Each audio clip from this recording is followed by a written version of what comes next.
Shalom semuanya, perkenalkan nama aku Elisa Farbila Brubangun dengan NIM 25131111009 dari Prodi Aquacultur, Fakultas Matematika dan Ilmu Pengetahuan Alam. Semuanya, perkenalkan nama aku Farlita Karmelin Tarigan dengan NIM 25131111006 dari Fakultas Matematika dan Ilmu Pengetahuan Alam, jurusan Biologi dan Perikanan Kelautan, program studi Aquacultur. Shalom, perkenalkan saya Nicholas Maisasiaan dengan NIM 25111111010 dari Prodi Aquacultur, Fakultas Matematika dan Ilmu Pengetahuan Alam. Kita semua, pada malam hari ini sebelum kita memulai pemateri kita, marilah kita bersatu dalam doa. Doa saya buka, mari saya pimpin. Terima kasih Tuhan atas berkat-Mu pada malam hari ini Bapa. Terima kasih Kau telah menyertai kami. Kiranya Engkau yang memberkati kami dalam pengerjaan tugas kami hari ini Tuhan. Tuhan berkati hamba yang ingin menyampaikan materi yang akan hamba sampaikan Bapa. Kiranya Engkau yang memberkati lidah mulut hamba-Mu ini ya Bapa. Kiranya apa yang hamba ucapkan ini berkenan kepada semua orang Tuhan. Dalam nama Yesus hamba mulai pemateri ini Tuhan. Dalam nama Yesus hamba berdoa dan mengucap syukur. Haleluya, amin. Dasar firman kita hari ini tertulis dalam Roma 5 ayat 8 yang berbunyi seperti ini. Akan tetapi Allah menunjukkan kasih setianya kepada kita oleh karena Kristus telah mati untuk kita karena kita masih berdosa. Tujuan dari kasih Tuhan bukan hanya agar kita tahu bahwasanya kita dicintai, tetapi agar kita diselamatkan dari dosa dan kematian yang kekal. Melalui salib Yesus, membuka jalan agar kita bisa kembali kepada Bapa. Ia menanggung hukuman yang seharusnya kita rasakan, supaya kita bisa memiliki hidup dalam kebebasan dan damai sejahtera yang sejati. Setiap kali kita memandang salib, kita diingatkan bahwasanya kasih Tuhan tidak hanya memaafkan masa lalu kita, tetapi juga menuntun kita untuk menuju masa depan yang lebih baik dan penuh pengharapan. Yesus tidak mati agar kita tetap hidup dalam dosa, tetapi agar kita memahami hidup-hidup baru yang dikuasai oleh kasih, bukan oleh rasa takut atau penyesalan. Kasih Tuhan menyelamatkan kita bukan hanya sekali, tetapi setiap hari dan selalu. Tuhan tidak hanya menunjukkan bahwa kita dicintai, tetapi juga menyelamatkan kita dari dosa dan kematian kekal. Melalui pengorbanan Yesus di kayu salib, kita diampuni dan mendapat hidup baru. Ia menanggung hukuman dosa manusia agar kita bisa hidup dalam damai dan pengharapan.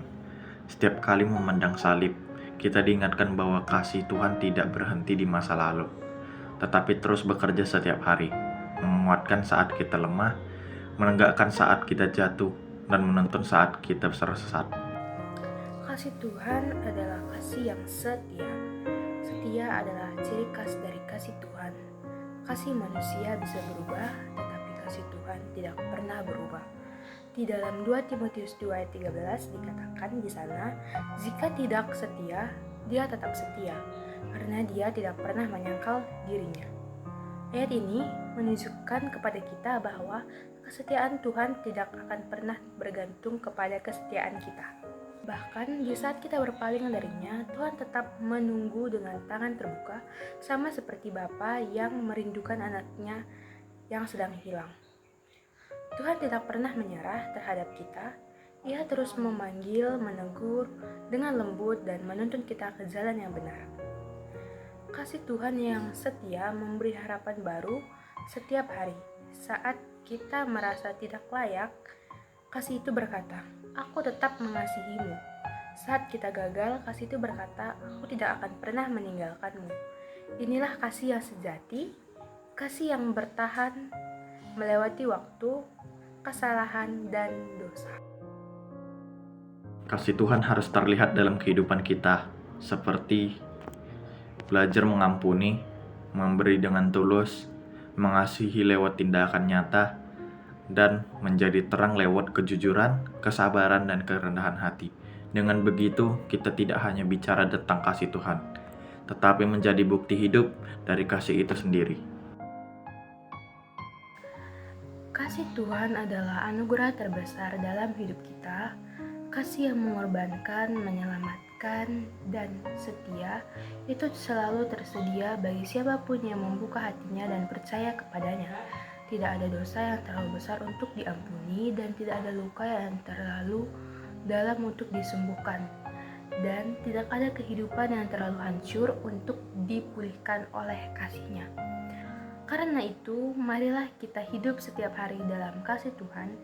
Biarlah kasih itu mengalir dari hidup setiap kita, sehingga kita bisa menjadi berkat bagi sesama kita dan bisa bersaksi bagi dunia. Teman-teman semuanya, mari kita bersatu di dalam doa. Terima kasih Tuhan atas kasih-Mu yang tidak pernah berkesudahan bagi kami. Tuhan, tolong kami untuk senantiasa selalu hidup dalam kasih-Mu. Tuhan, sertai kami dengan berkat-berkat-Mu. Tuhan, kami juga meminta tolong untuk menyertai langkah kami, langkah perkuliahan kami. Tuhan, juga kami tidak lupa berdoa buat keluarga kami. Kiranya Engkau yang memberkati keluarga kami baik jauh maupun dekat dari kami. Kiranya Engkau senantiasa memberikan kesehatan kepada kedua orang tua kami yang jauh dari kami. Tuhan, kami juga tidak lupa berdoa buat teman-teman kami baik yang jauh maupun dekat dari kami. Kiranya kasih-Mu senantiasa menyertai mereka di hidupnya Tuhan. Tuhan, ini saja doa anak-Mu, di dalam nama Yesus Kristus kami sudah berdoa.